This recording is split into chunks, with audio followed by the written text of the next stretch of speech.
So, in honor of HIV Advocacy Day, which was yesterday.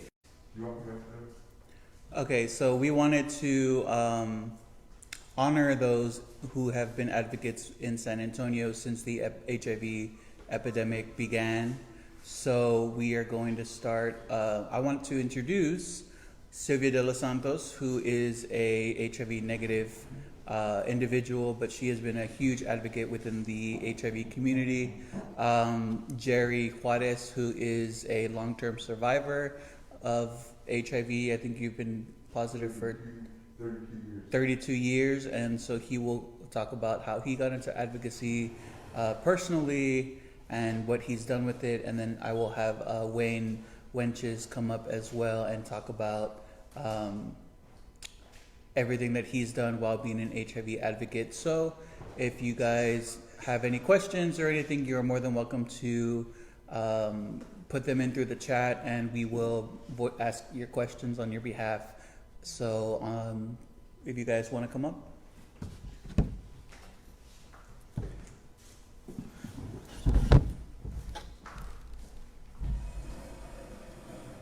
Can you see me? Center.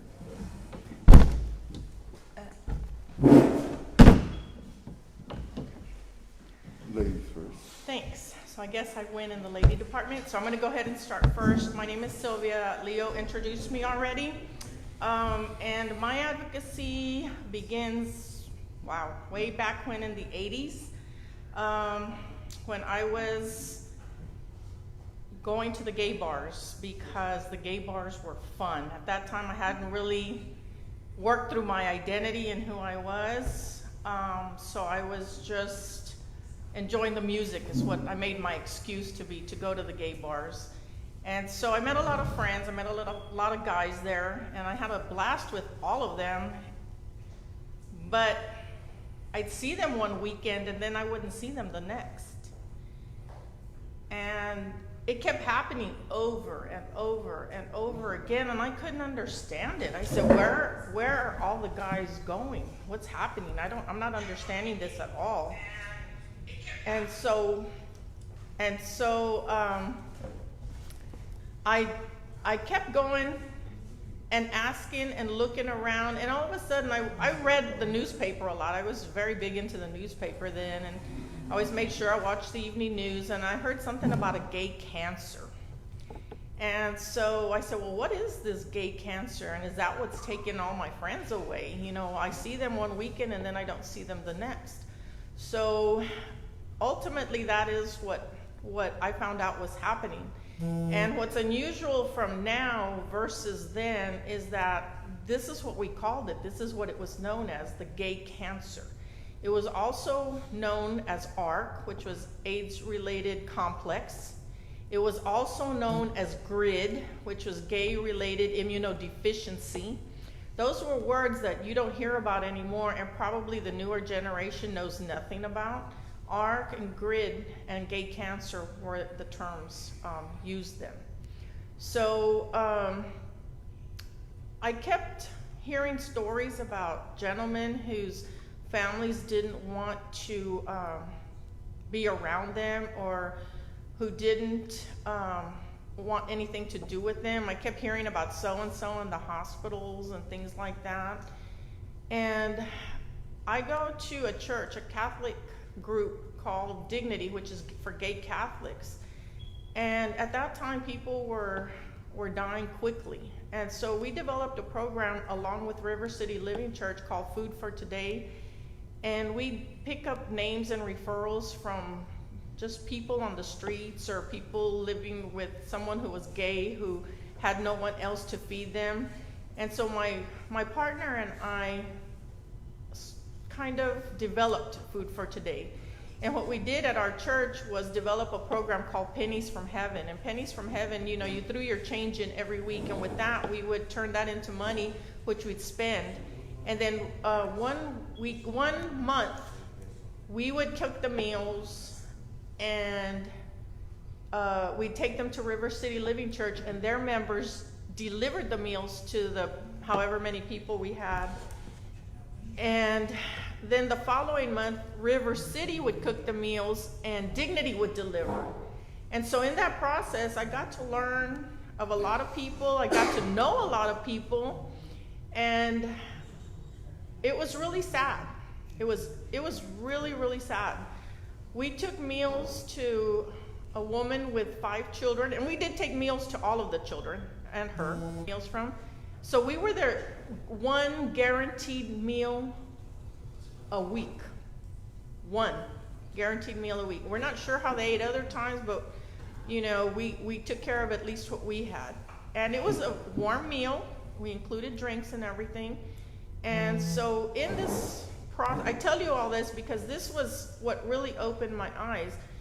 We got to know a lot of the guys that we delivered meals to on a personal level, because when we get there, they'd ask us to take out the trash for them or clean out their fridge or any other number of things that they asked us to do. Pick up some things maybe in their restroom, because their families didn't want to come in and touch anything.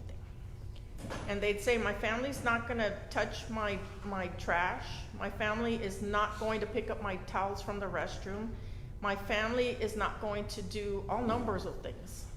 I remember vividly,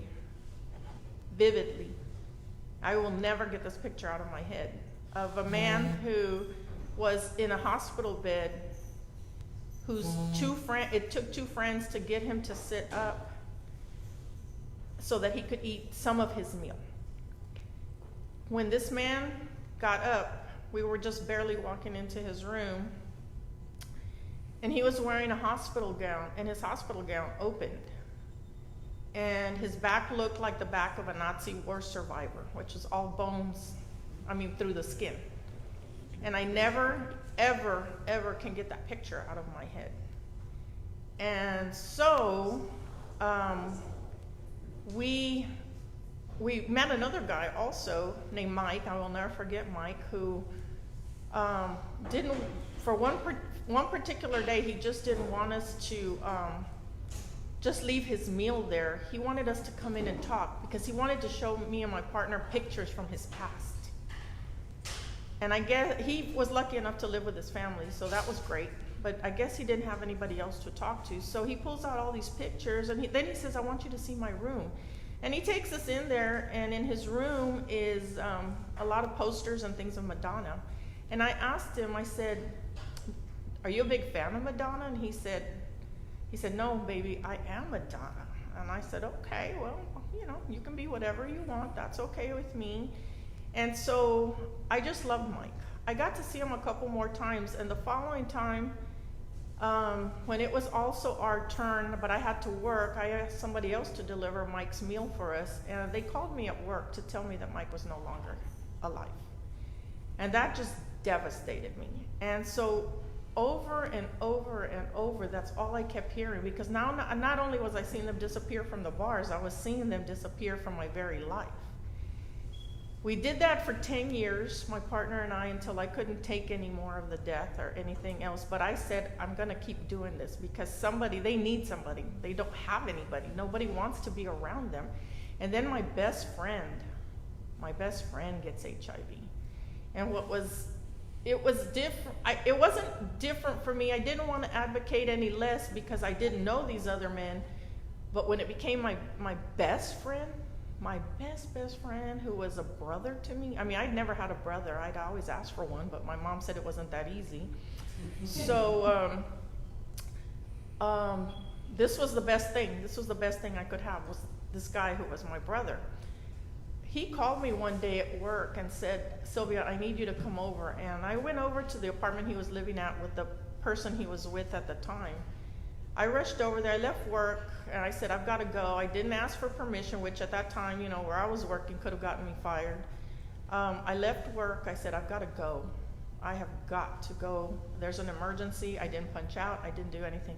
So I got to his house, and he didn't want to open the door. And luckily, I banged long enough and hard enough, and he said, okay, I'm coming. He opened the door for me, and he was crying, and he said, sit down. I have to tell you something. And I said, okay. And this was probably like 92, before the discovery of what we call the good drugs, like N95, the protease inhibitors and all that. He says, I need to talk to you. And he says, I wanted to kill myself. And he says, and I called you before I did anything crazy. I said, why is that? He says, because I have to tell you, I have HIV, and I don't know if you'll love me anymore. And I said, how could you ever think that? I said, that doesn't even make sense. I said, I've been advocating and taking care of people with HIV for as long as I can remember. Why wouldn't I take care of you? He says, because now it's closer to home. And I said, so then we're going to do everything we can to live. That's what we're going to do. I can't help everybody live, but I'm going to help you live. And so my partner and I, believe it or not, we went to the library. And at that time, there wasn't very much information, but we took out VHS tapes. You know, for those of you who remember what VHS was.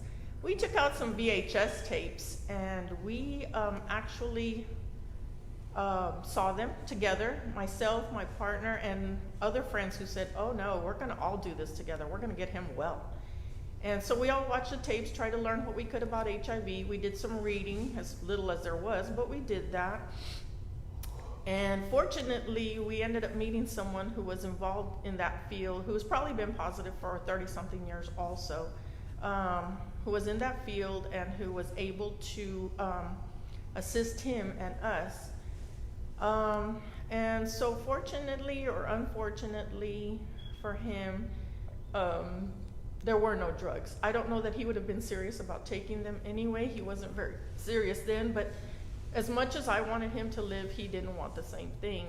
And I didn't understand. I will give him that. I didn't understand either, because when he said that they make me sick, I said, just take your medication. I didn't understand. And if you go back to all the older advocates or people who have been living with HIV, they'll tell you what a monster AZT was. So I didn't understand that. And I remember trying to make him eat at a barbecue we had, and he said, I don't want to eat, I'm not hungry. And I said, you have to eat. That's how you keep up your strength. And he said, and you know, after we kept fighting and really arguing like best friends do, he had to tell me straight out, he says, God damn it, I have thrush and I can't swallow anything. Will you understand that? I didn't want to tell you. And I didn't know that.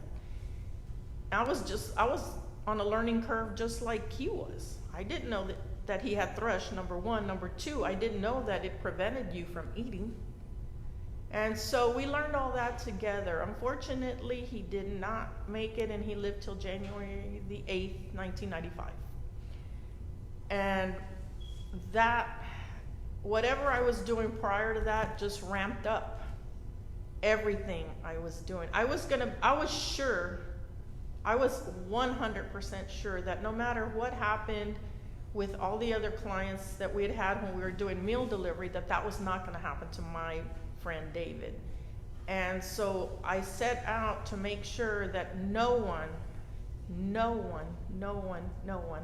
was ever going to go through that again. Not alone, they weren't. Because I'd already seen too much of that prior to that, to David. And now it was affecting me. Now somebody that I loved had passed away.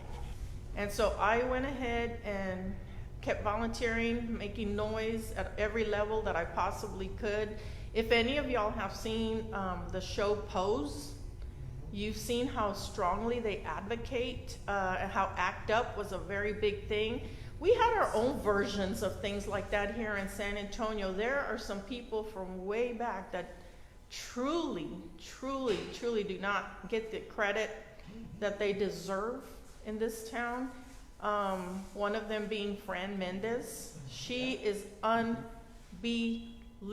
Fran, if you were to listen to this, just know that I have all the admiration in my heart for you and for everything you've done. There was Papa Bear. There were just so many. I can't even remember names. Most of them are gone now. Bullfrog. Who? Bullfrog. Bullfrog. Bill Bearden, he's gone also. Just an incredible amount of people who said, you know what, you're not going to take our friends away anymore. And these were people that were not positive. I'm not positive. If I was, I'd tell you. I'm not. But that doesn't mean that because you're not something, you don't advocate. I advocate for all Black Lives Matter. I'm not black. you advocate because it's the right thing to do. And so for me, advocating for people who I saw on a weekly basis for 10 years, that's who I was doing it for.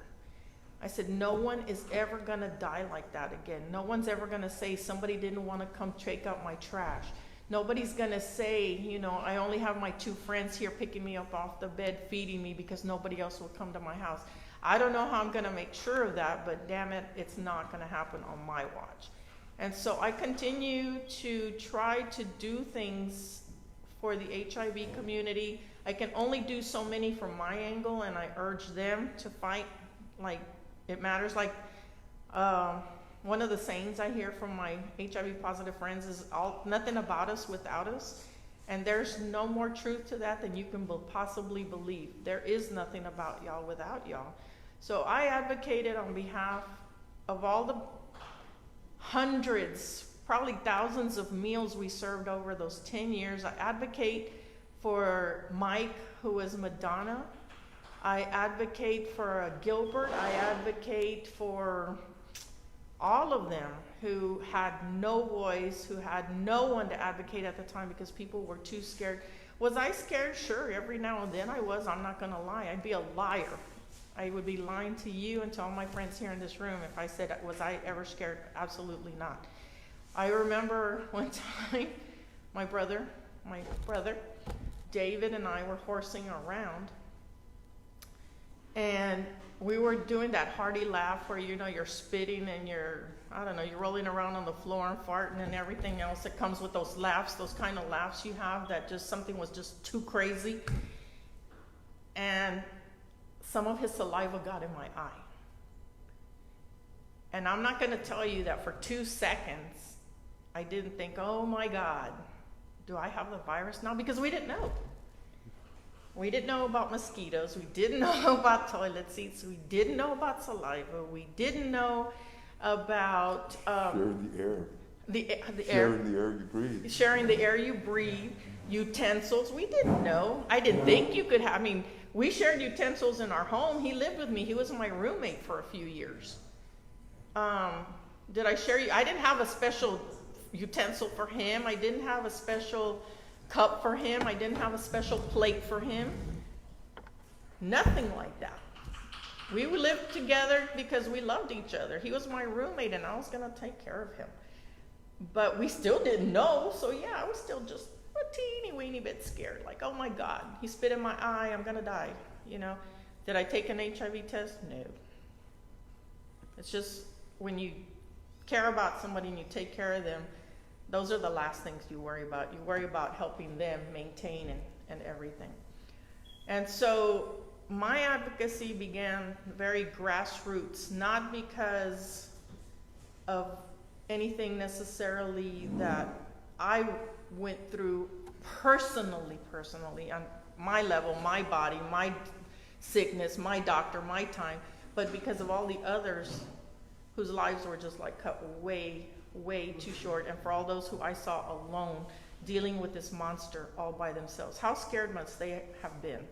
I did what I could. I signed petitions. I went to rallies, you know, everything I could think of to do. And at that time, honestly, there were just no programs the way there are now. There was legislators not interested in talking about this type of thing, or wanting to get their hands around that subject.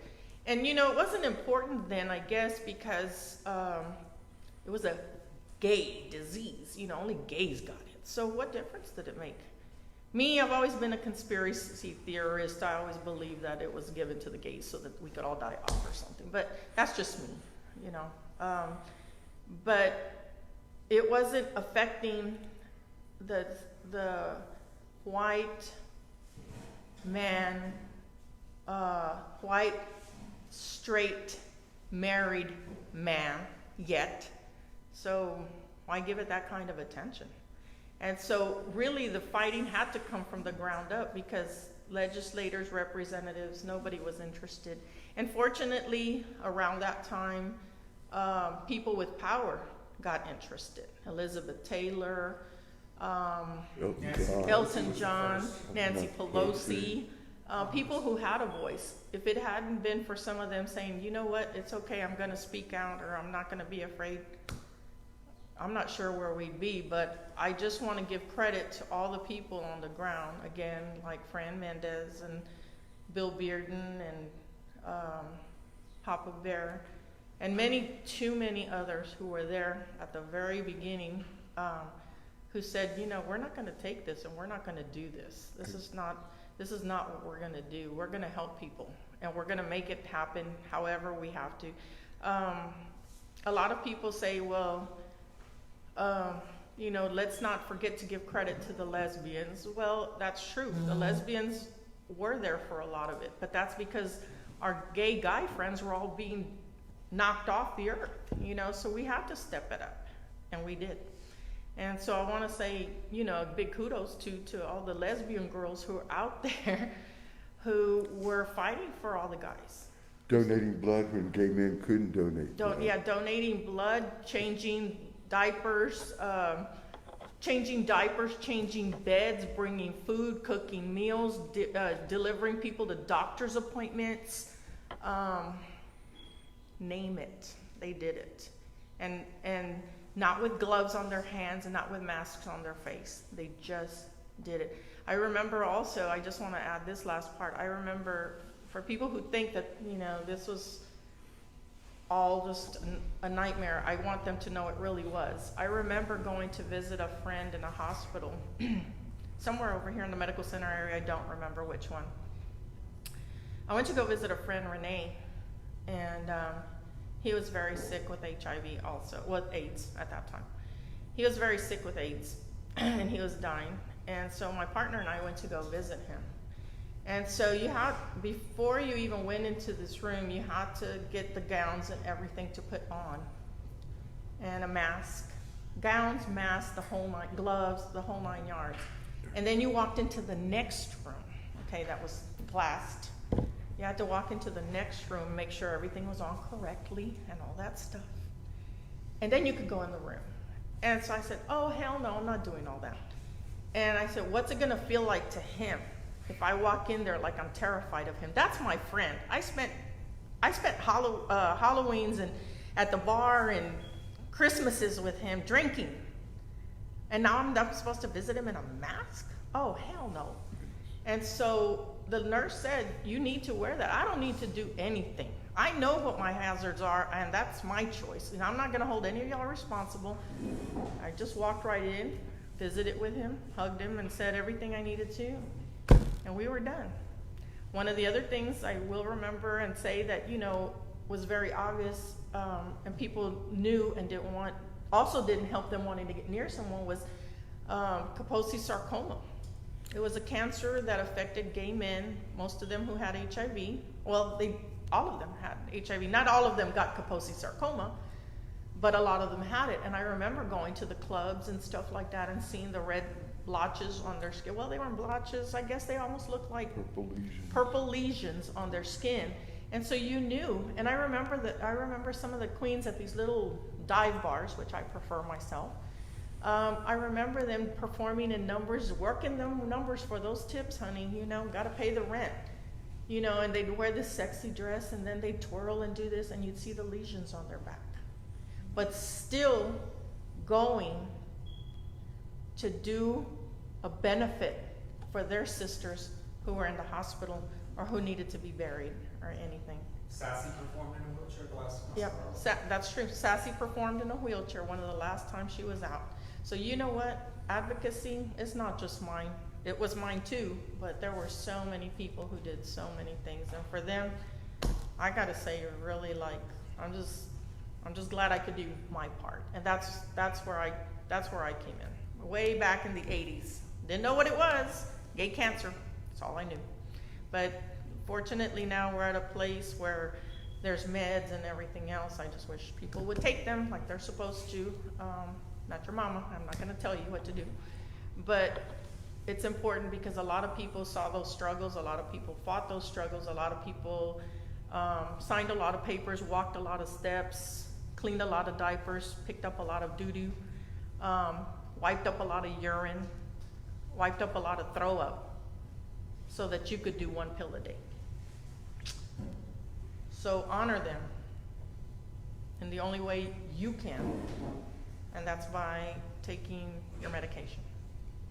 Because they fought really hard, and there was a lot of people that fought right next to them. And voting.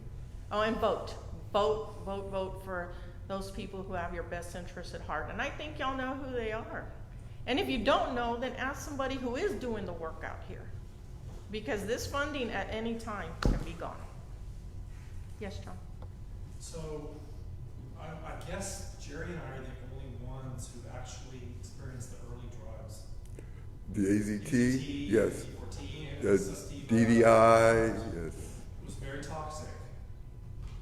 I had Why did not agree with it? no, I had a lesbian couple that would come every day to my apartment with a plate of food and a joint. Would not leave until I finished the joint and ate everything on the plate. And that would take hours. And we got through it, didn't we? We got through it. We made it through. We made it through. We made it through. Our bodies are a battleground, but we made it through. Got the scars, wore the t-shirt. Exactly.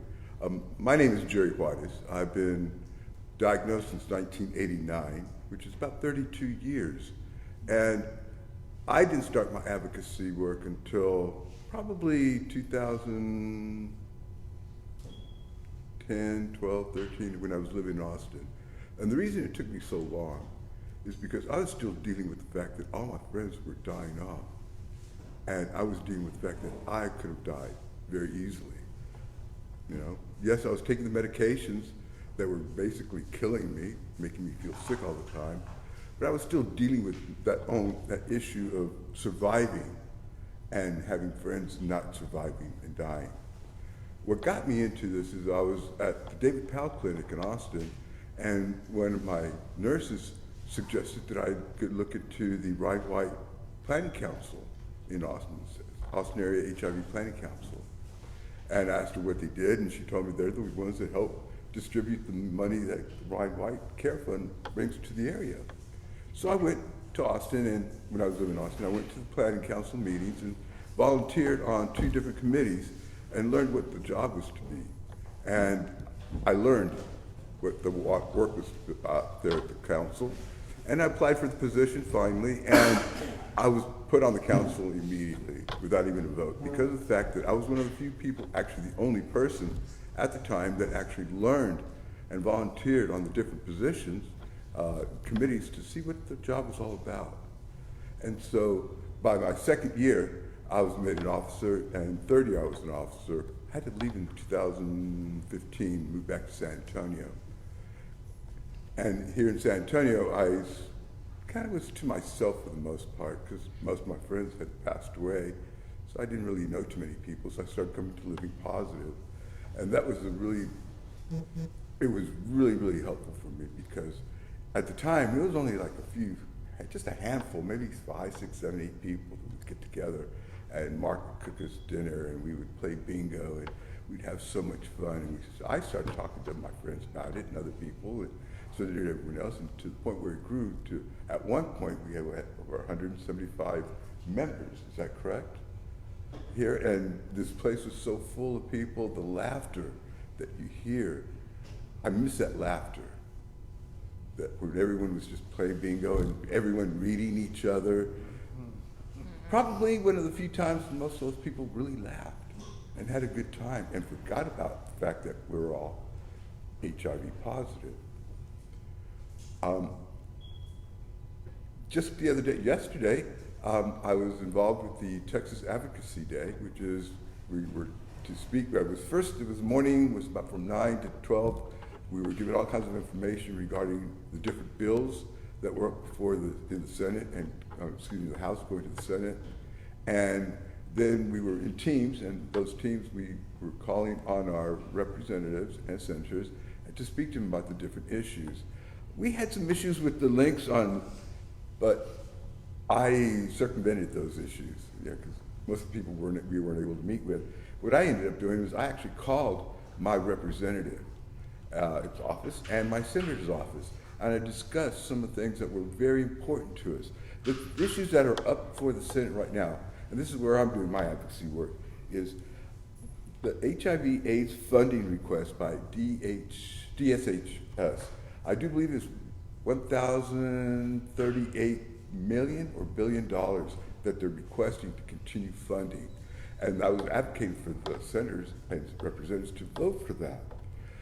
Another issue that we were talking about was the House Bill 369, House Bill 493, House Bill 126, House Bill 2679, and House Bill 4, dealing with all kinds of issues from criminalization of HIV, where if someone is positive and they knowingly or unknowingly transmit it to someone else, which shouldn't even happen at this time of day because of all the medication we have, but it does happen, we're humans, making it a criminal offense to do that.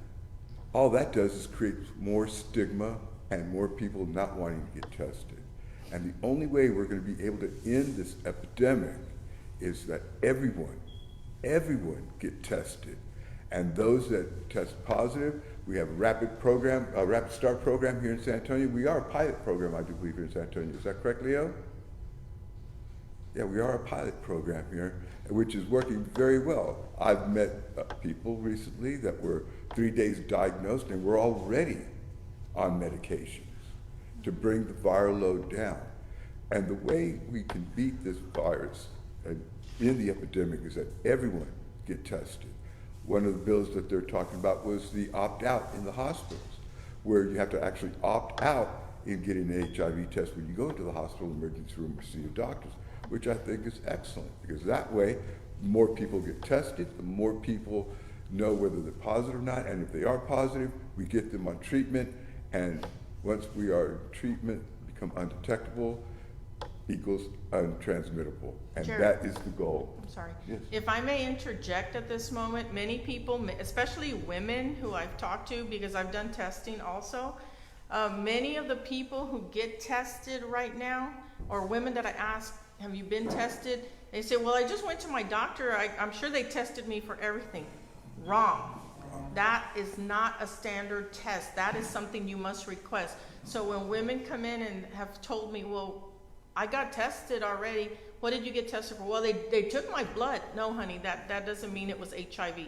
So I just wanted to say that so that people know that right off the bat.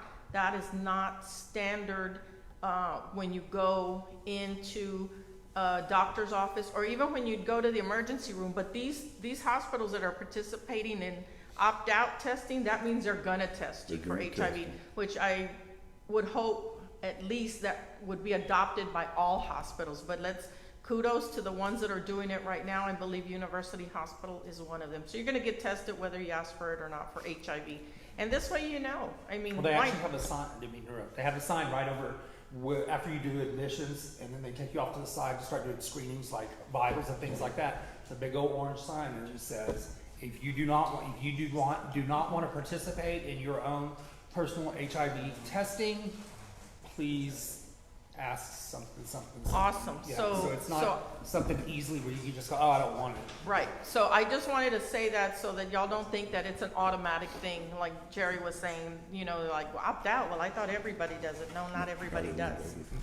And I call upon everyone, yes. I do have one. You mentioned some of the bills being introduced that were criminalizing HIV. Do you know which bills those were? Right off the top of my head, I don't have them listed on me, but I can probably have somebody put it on our website. We might want to have our viewers call their representative and say, vote no against these bills.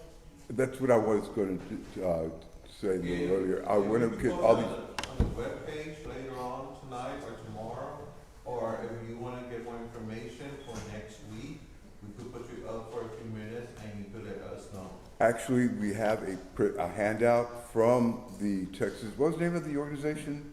That it was Texas HIV Advocacy? Oh, Jerry Lee from out of Houston? Yes. He was with Legacy. It's something governmental something. He gave us a printout or a sheet that gave all the House bills that were up with and described them each and exactly what was going on. And I highly recommend, and in fact, if you are HIV positive or have loved ones that are HIV positive, call your representative, call your senators, and discuss all these different bills that affect your loved ones and yourself. Yes, Leo? What have you done, like, have you done any poll, I know you good with like poems and stuff in terms of like your status and stuff, have you done stuff like that? Yes, I do a performance art piece. My first one was pre and post HIV Reflections by Jerry Juarez. I'm working on my second part of the performance art piece, which is And the Stigma Begins. And just recently, I just came up with the third part, which is going to be Guinea Pig Lab Rat. And that's what we were back in the 80s, early 80s, or late 80s, 90s. We were all guinea pigs. I had friends that died from taking AZT, overdosed on AZT. I mean, I was down to 160 pounds. I looked like a skeleton. My skin was ashy. I was never hungry. I felt like clouds were over me all the time. That was just one of the drugs that we were on. There was a whole bunch of others. And because of the many drugs that we were tested on us, people now can just take one pill a day. I mean, at one point, I was taking 49 pills a day. That was just my HIV med.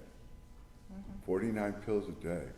So once we get this information up on our Facebook page with the descriptions of each of the House bills, find the way you find out who your senator is and your representative. Look on your voting card, registration card. It will tell you the district that you're in for Senate and House representatives and state Senate, and look them up and call them. They will listen to you. I did that yesterday when our links weren't working for our meetings that we had, and I just called up my representatives. I actually looked on my voter registration card and found who it was and called them on the phone, and there was somebody there listening, wanting to hear what we had to say, and they take the information down that you are for or against whatever bill, and they will pass that information on to the senator and the House and the representative. And that is how you, as an individual, can advocate for people living with and affected by HIV/AIDS. It's not just me or Wayne or Sylvia, it's everyone that needs to be doing this in order for us to continue fighting this epidemic until no more people are infected by HIV. Thank you. I guess that's me, right? That's you. So, my story started back in probably about 1988 when I was still a young little boy coming out and started the bar scene at 17 and 18 years old. Started making friends. I did not have a good family connection. I was disowned for being gay. And started making friends and you know, my chosen family throughout. And I started watching a lot of people die also, like some of the other ones said.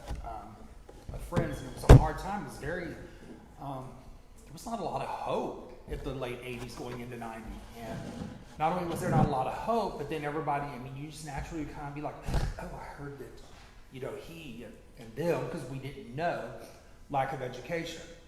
Hop forward 25-something years later, I'm a 45-year-old adult man, and surprise, I have been diagnosed HIV positive, which, knowing everything that goes along with it and how I should not have contracted it, I did. So, getting into the system, I was getting no a lot.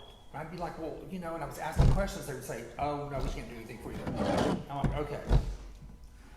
I am in a rehabilitation program that I put myself in for addiction and mental health.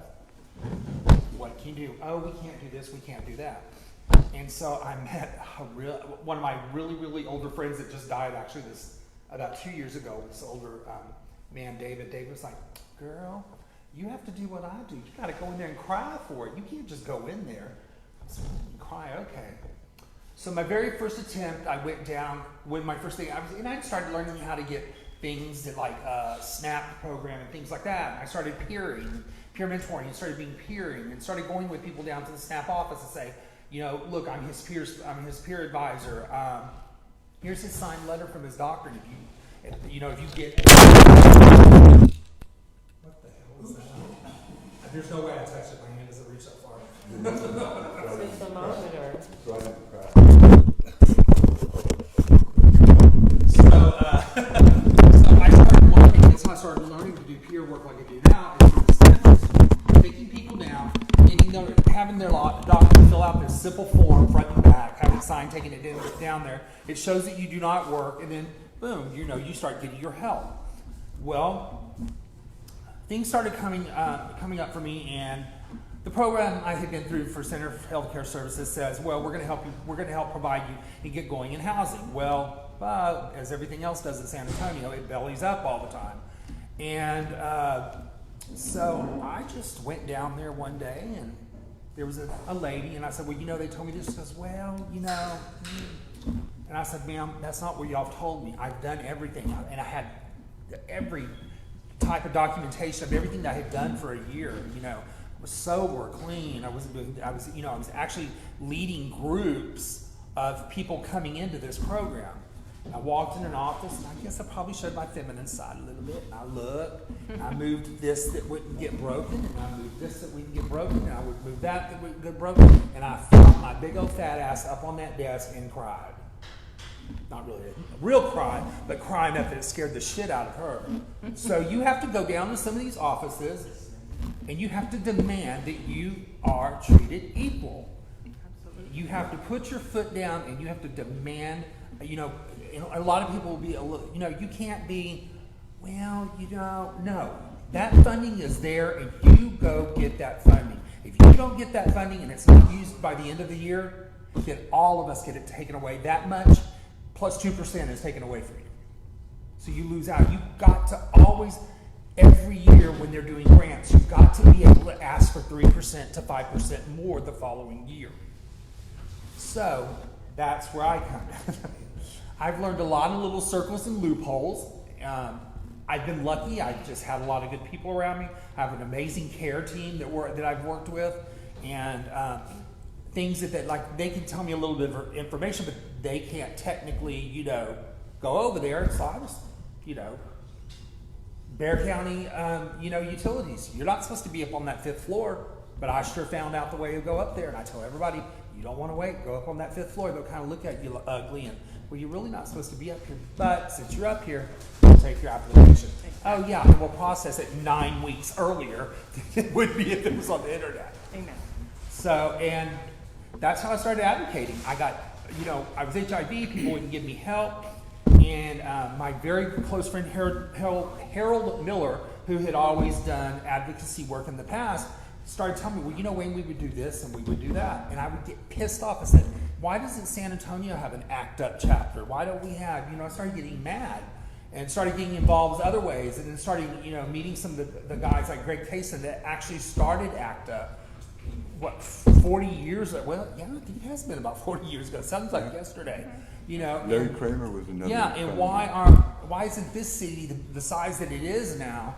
Why is there only, just a few people doing all the work? Whatever. I don't mind doing the work. There still is.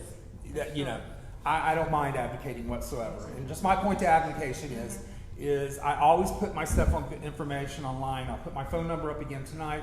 Text me, tell me your name. I'll text you back. I'll call you, whatever your preference is. And you would be surprised what's out there that I can help you get through in hard times. You just have to ask. You have to ask, and you have to demand. You have to get. Jerry, when we first met, do you remember we started talking about ourselves? We started talking about stuff, and Jerry and I were irritated about something. We said, you know what San Antonio needs to do? We need to go back to the blankety blank streets like it was 1986 again. Amen. And start, protesting. I'm not, saying anything bad against Black Lives Matter or anything like that, because I support that also. But I'm talking about causing that type of good problems, rather than just sitting back and letting these things happen to us. And John Lewis, Representative John Lewis, Yeah, died and said, make good problems. Make good trouble. Make good trouble, yeah. And there is a way to do that. There is a way to do that. Laying in the middle of the city hall in the walkways, just laying down. They've done that. They have where they're laying down in the middle of the church. In the church. They all just lay down. on the ground. Ooh, in y'all church. get me all heated up. Now I'm gonna want to go do something mean tomorrow. We need to do that even more so here in San Antonio. If people don't believe that those are the things that work, they're very mistaken, because we're here, the three of us are here to tell you it did. It was hard to organize in a lot of ways, because the people that were most invested in organizing were also dying by the following week. So somebody had to take up the slack, and again, somebody has to take it up now. We do notice, Wayne and I were talking earlier, and Wayne and I said, you know, it's the same 40 people making decisions for thousands, you know, because if you think about it, the people that were on the call yesterday with I'm reading something that Jerry just handed me, and it says, you know, that there are, hold on average, 4,500 Texans are diagnosed with HIV each year. That's 12 a day. 12 a day. As of 2018, there were 94,000 Texans living with HIV. 40 people in San Antonio, 50 in Dallas, 60 in Houston, whatever the numbers are, should not be the only ones fighting. It's a dishonor to those people, again, the ones who were there way back when, screaming and yelling and hollering and saying, give us more money, give us more money. I do want to throw in their hands off to Houston, because Houston has more women of color than I've ever seen in my life that advocate. I mean, many lots. Yeah, they rock. They rock. And And we're capable of the same things. We just need to take as much interest. And a lot of the people that could have advocated didn't, because they were too afraid to let anyone know. I remember, as I mentioned earlier, that I'm part of Dignity, which is gay Catholics. I remember several people coming to our church who never came to our church, okay? And that's cool. We welcome everybody, gay, straight, everything, but now we're meeting on Zoom online on Sundays because, because we can't gather in a church right now. And save me my church is meeting good, but ours is not. We have people with underlying conditions, and we cannot risk it. And so anyway, we had a lot of people who would come to us and say, can I have like a memorial mass for my partner who died because his family didn't let me attend his funeral? And so I'd like to hold a memorial mass here in honor of so-and-so, and invite his friends that were also not able to go to the funeral. And of course, we always said yes, but do you know how many of those we had? Lots. Because people said, they threw me out. His family didn't want me there. They didn't want to touch this person the whole time they were ill. But wanted to call all the shots when they were at dead. the funeral. But now they can't pass anything along.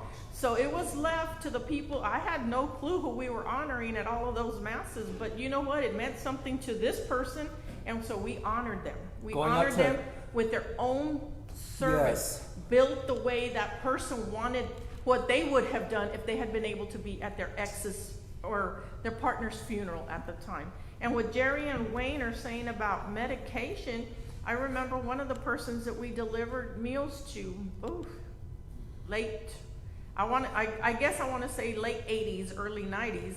He lived at the Soapworks apartment downtown, and I remember we had to go up to his apartment, walk up some steps.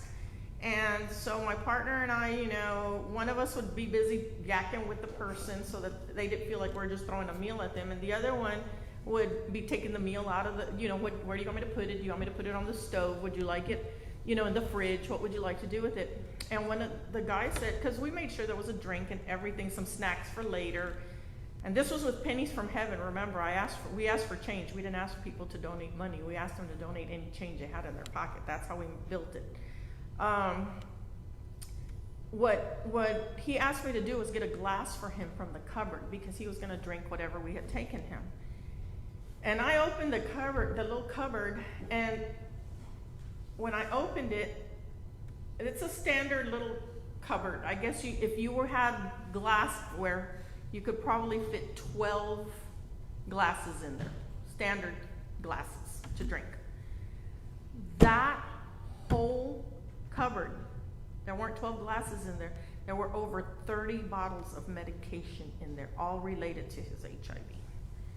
So when they say that, I just want people to understand that there's no exaggeration on this part. Believe me, if I could forget some of this stuff, I would, but I can't. It's etched into my brain. There were over 30 bottles, and I said, oh my God, how is he still standing? And so, again, we lost him.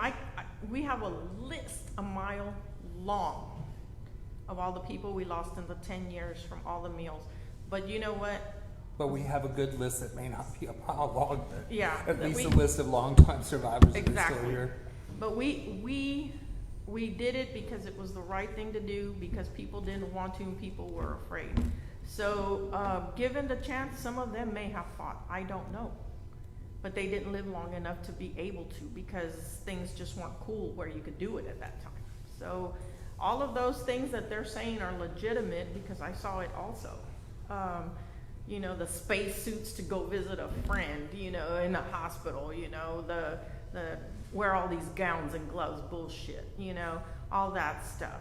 You know, that was ridiculous. And we all saw that. The medicines are not, the idea or the fact that you only need to take one pill a day nowadays is truly a testament to all those that went before that had to take the 49 or the 30 or whatever pills.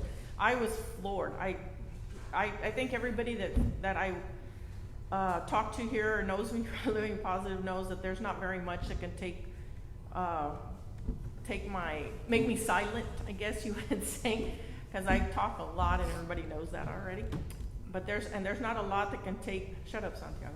There's not a lot that can keep me quiet or make me quiet. I'll tell you what, I was real quiet on that ride afterwards when we were gonna go deliver our next meal. I was just stunned at the number of pills that boy had in his pantry. Stunned.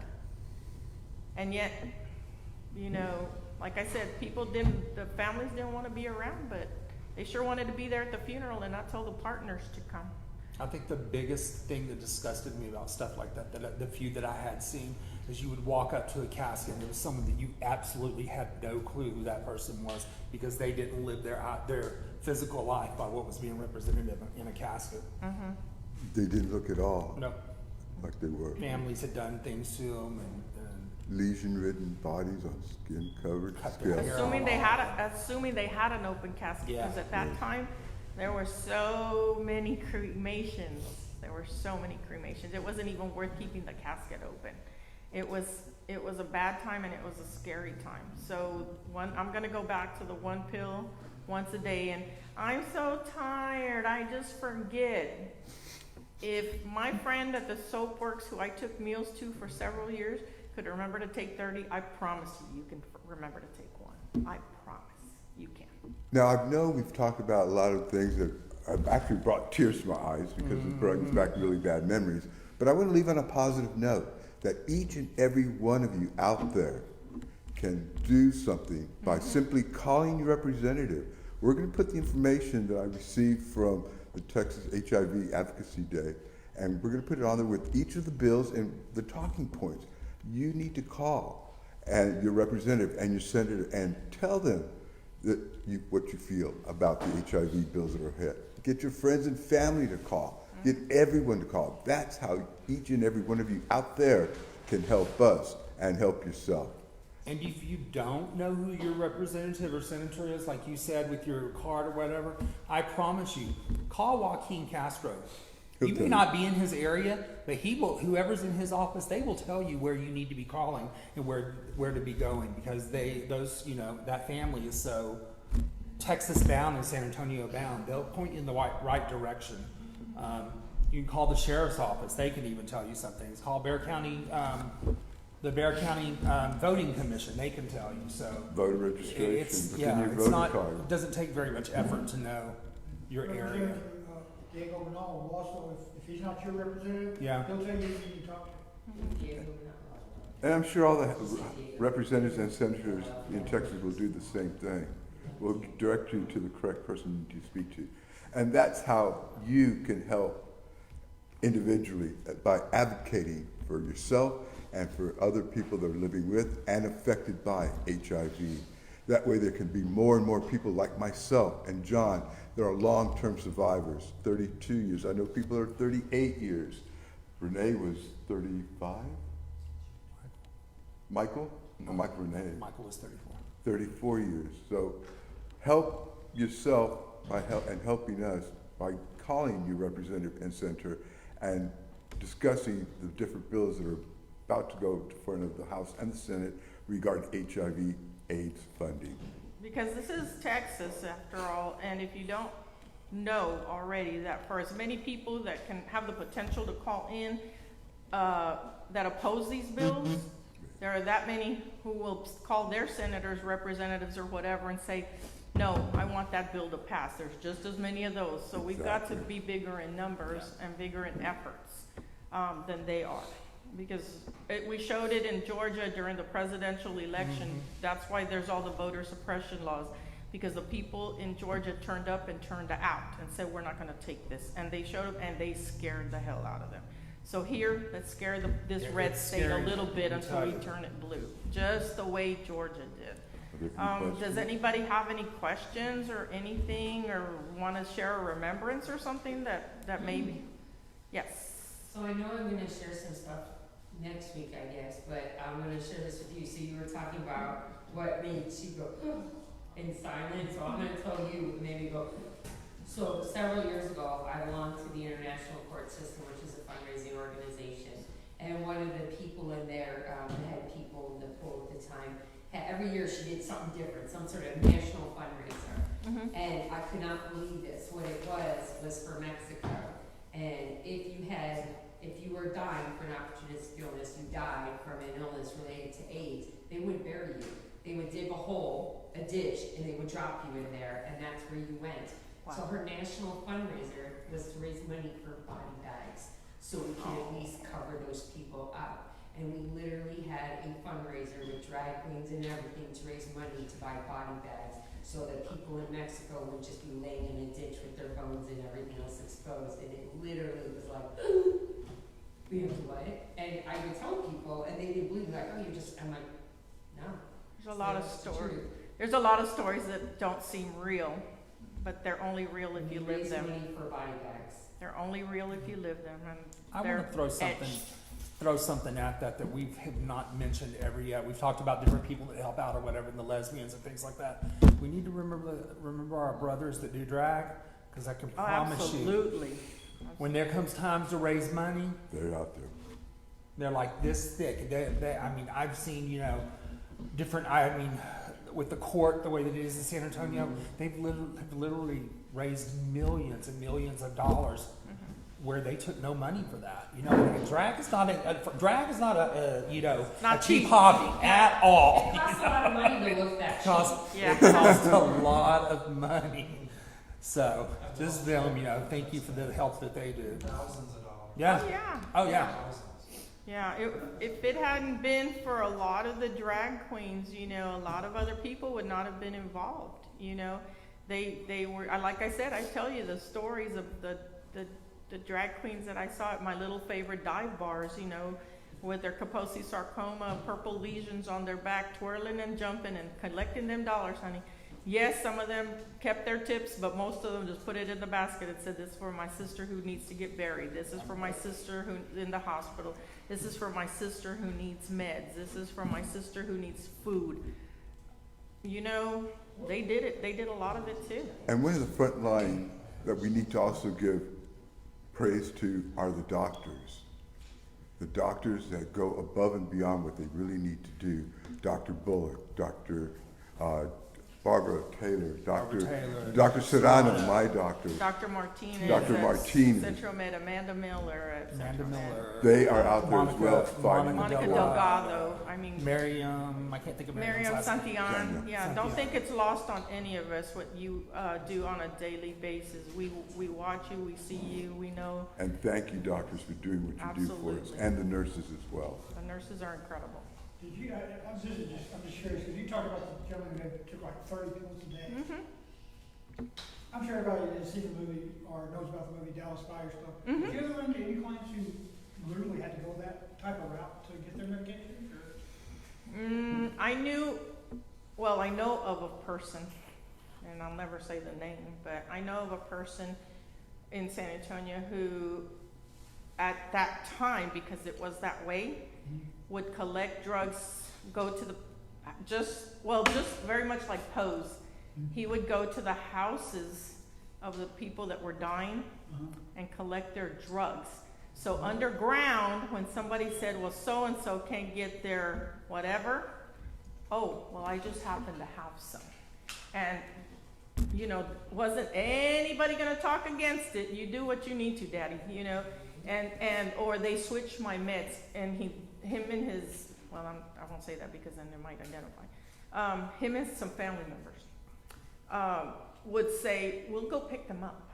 And they kept the stashes at their home, but people knew to call them if there were no medications for so-and-so. So if that's similar, right? I did see Buyers Club. Yeah, it's very similar. I'm saying similar in terms of someone who literally had to do the underground thing to get their medication. Yeah. Here in San Antonio, Now, some people had to do that. Now, this friend of mine in particular that I'm talking about, he himself was diagnosed probably 35, 36, 38 years ago, something like that. He chose not to take AZT, and he says, if I'm going to die my way. I'm not going to take that poison. And he didn't. And 30-something years later, he is still alive and kicking and in really good shape. And he's taking me out for my birthday tomorrow, and for dinner. Happy birthday. Thank you. And so, but he's taking me out. And so he did what he felt was the right thing to do by collecting those meds. And I believe, honestly, my friend David, my best friend, my brother David, was actually partner to this gentleman for, towards the end when he died. They were together. And I believe that David lived as long as he did because of all the things my friend introduced to David. And it wasn't only pills, but it was living holistically, religiously, living in a way that was more healthy for you. Meditation, yoga, deep breathing, relaxation, massage. They were very big into massage. Swimming, things that were good for them, that were pluses, not minuses. Get away from the drugs, get away from the drinking, get away from Cheetos for breakfast, that type of thing. So he introduced that, and I believe that one of the reasons David lived a little bit longer was because he met my friend. And I wish they had met much sooner. Maybe my David would still be here, but he's not. But the point is that was the only other option, because David did not want to take all this stuff. And so this person still exists and still is collecting meds if he needs them, just in case. But he did do a lot of that. Him and his family member did a lot of that so that people had the meds they needed. All right, well, I want to thank you guys so much. Sylvia made us cry at the end. For speaking. You guys are free to leave the stage. Oh, wow, just like that. We're like, getting kicked off, just like that. I know. Just like that, being kicked out. Now get out. Yeah, we're done. GTFO. Hey, no, you don't get paid again. Thank you.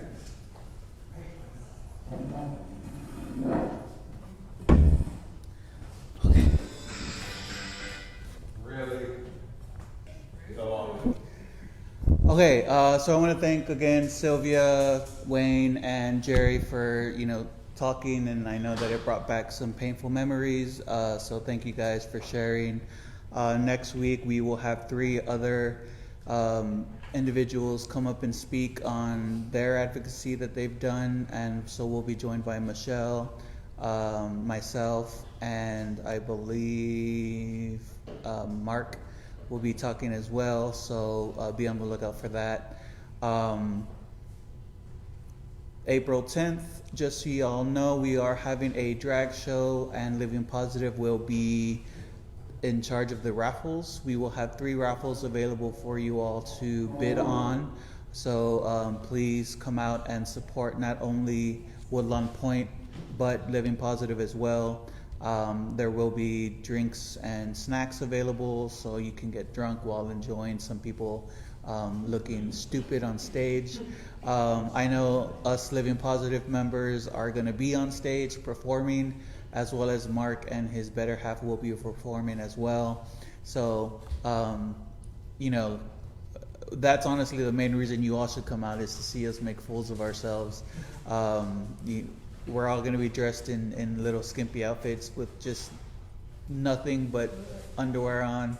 Don't scare mom. Just kidding. But yes, please come on out for that. We are in the process of finalizing everything for the quilt, so be on the lookout for that. We will be posting how much the pieces are. So we hope that you are able to take part in that. Please purchase a quilt or a piece of the quilt for anybody that you know who has passed living with HIV/AIDS. They more or less could have died from other causes, but as long as they were living with HIV/AIDS, you're more than welcome to honor them on the quilt in remembrance for them. And I believe that is it. We do have our podcast. I know we haven't recorded any episodes lately, but we will get back to that shortly. So be on the lookout for that as well. That is another way that we are doing advocacy is through the podcast. So the more that you can share it, the more that you can listen to it and let other people know about it, the better we can broaden the scope of Living Positive and what we're about. So essentially, we need you to help us grow. So I think that's it from me. Does anybody else have any? Nope. Okay. So thank you guys. Have a good night, and we will see you all next week.